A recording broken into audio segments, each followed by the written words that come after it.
Φεστιβάλ Αντίστασης και Δημιουργίας διοργανώνεται στο πρώην αεροδρόμιο του Ελληνικού την Παρασκευή 16 Σεπτεμβρίου με κεντρικό ομιλητή τον Μίκη Θοδωράκη και συναυλία από την ορχήστρα που φέρει το όνομά του.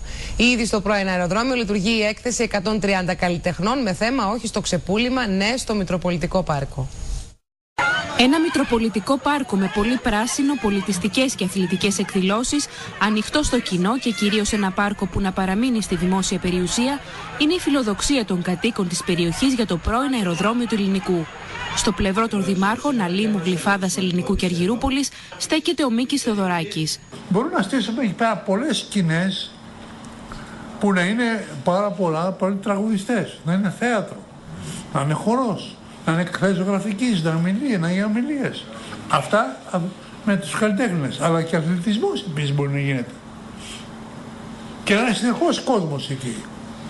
Αλλά ο κόσμος αυτός θα είναι υποψιασμένος, πρέπει να καταλάβει ότι πάμε για μάχη.